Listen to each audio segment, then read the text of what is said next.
Hi everyone, it's been a little while since I did talk to you about... Are you in pyjamas? Yes, I'm in pyjamas. About my own personal stuff. This is a update on our IVF journey and some questions that I've received. So, where should I start? So, that kid. So, as you've seen in previous videos, this is our daughter Valen. Can you see her in the video? Yeah. This is Valen. She is almost 4 years old, so she's 3.5. You're listening? Almost 4. Yeah. She is our IVF baby. What's with your baby talk? Talk properly, my girl. When we went through IVF, we did one transfer, and Yuck.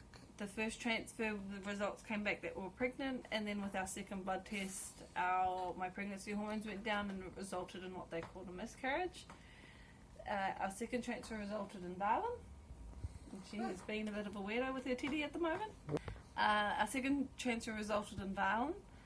Our third transfer we did after we had Valen failed.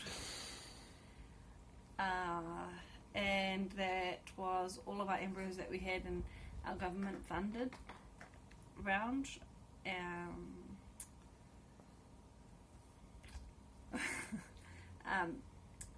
And our next step is we're saving up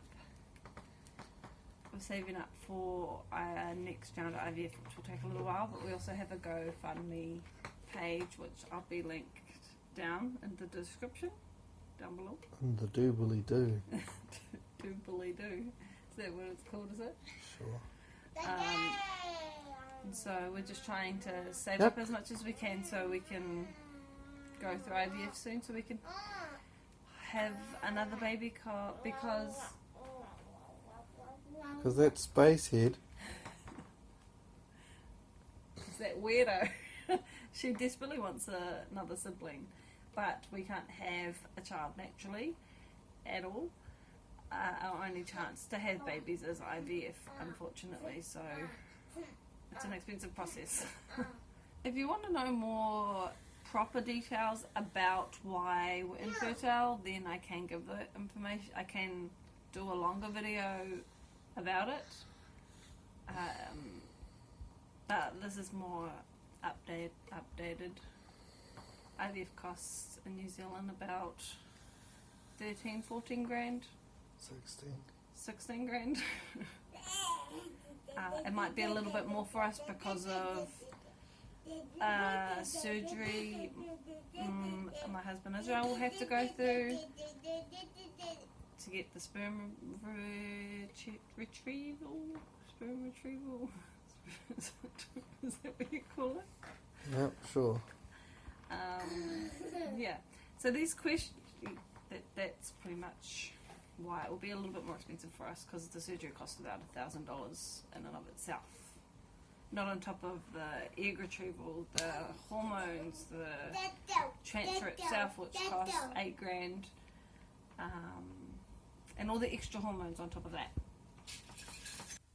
Hi, we've transferred to a new location because Valen was being a bit noisy and weird.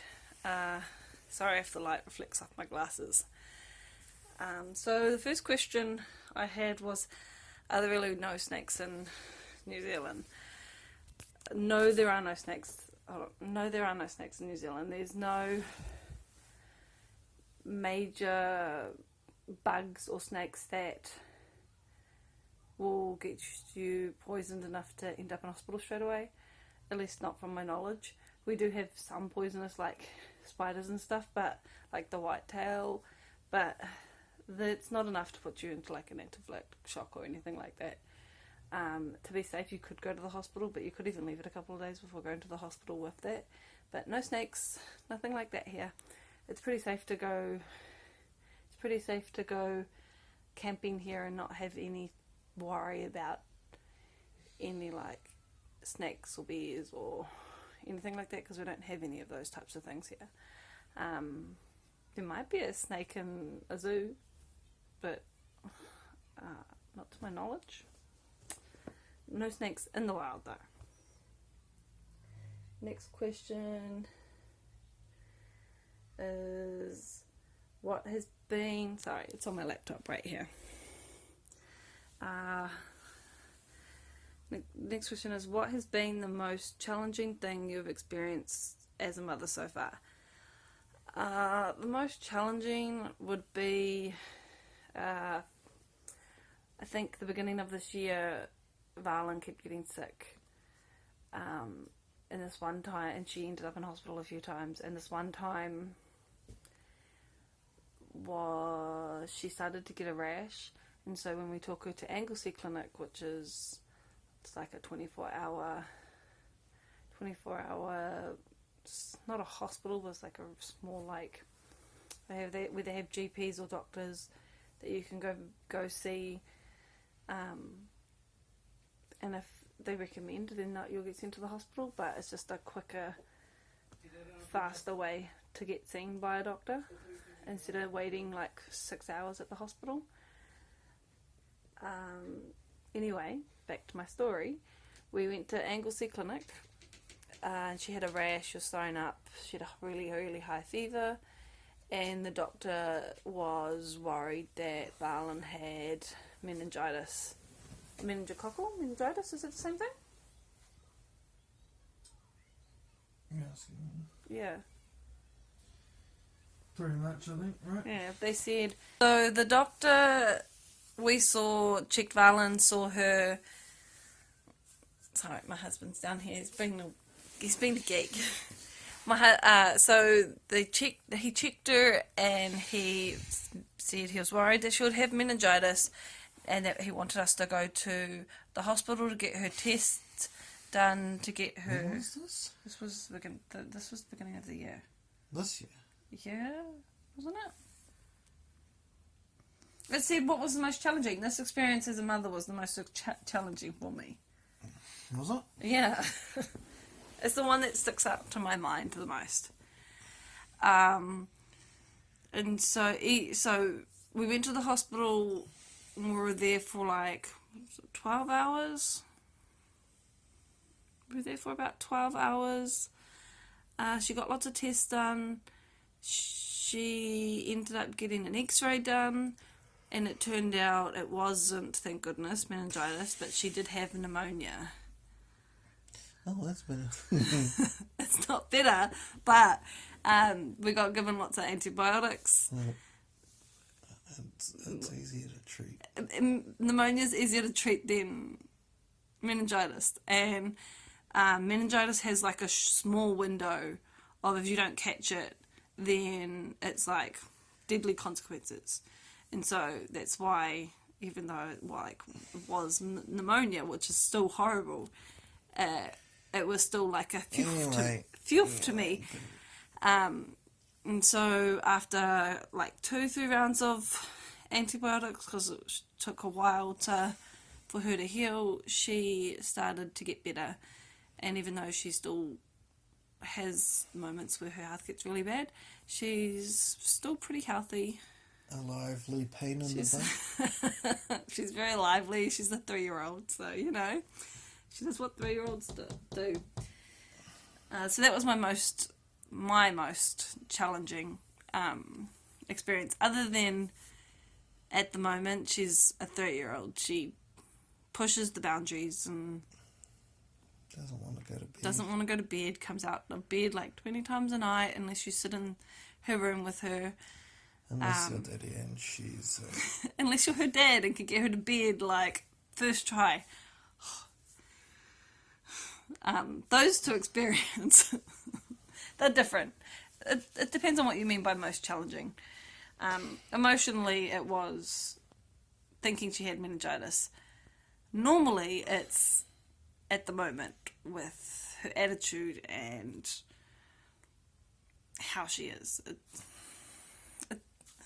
It's different. Has parenthood been everything you hoped for? Yes. You hope for sleepless nights. No, so when Balin was first born, everyone was like, you must be exhausted. She was a freaking angel.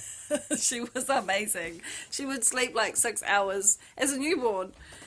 And it got to the point, as a newborn, it got to the point where, because she loved to sleep so much, my midwife was worried about how little weight she was putting on. Shh, Mummy's talking. How little weight she was putting on, and so because of that, she asked me to wake Valen up. I ended up having to wake Valen up every 3 hours during the day to make sure that I was feeding her every 3 hours, and even then it was such a mission to wake her up. She just didn't like to be woken up at all. And at night I just let her sleep. And so when I got asked, like, you must be exhausted as a new mother, I wasn't. If I had slept as long as her, I would be would be sleeping too much. Now she doesn't sleep. Her sleeping is her sleeping is not as good, and she's not as much of an angel as she used to be. But I do love it. I love being a mother. It's the most amazing thing that's ever happened to me. Don't suck your t-shirt and don't do that. Okay, the next question. Oh, this one's a little bit harder for me to answer. They want me to address online safety. How YouTube algorithms are making it easier for pedophiles to create soft-core porn rings to view, share, and comment on videos of children.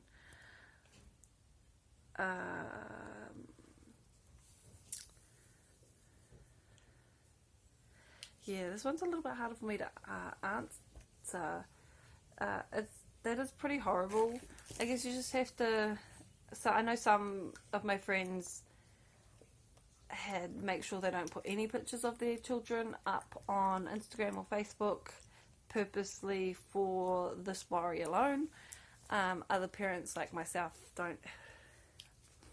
I guess I never thought about it too much, and so I do post pictures and videos of my daughter. But that is pretty horrible. But then I guess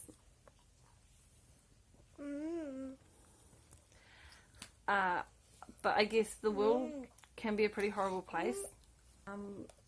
So I guess if you are one of those parents that do fully worry about this happening to your videos or pictures, then I would say keep not posting anything about your children or any videos or pictures.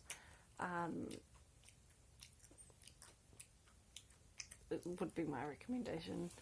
I will probably still post videos and pictures, but that's just me. Hi, I'm just sitting here editing my video, and I decided to do a part 1, part 2, only because my last question that I had from my mum, I wanted to go into a little bit more detail than what I did in the video, and the video is already kind of long without that last question in. So this is just a part 1 ending, coming soon part 2. Just to recap, we are doing a Givealittle page to try and help fund for our next IVF that we are currently saving up for. The link will be down below in the description if you would like to help in any way. That would be amazing, and we are so grateful for the people who have already contributed money. Thank you so much. I hope you enjoyed this video. If you have any more questions or want me to elaborate more on certain things about my journey, please don't be afraid to ask. Have a good day.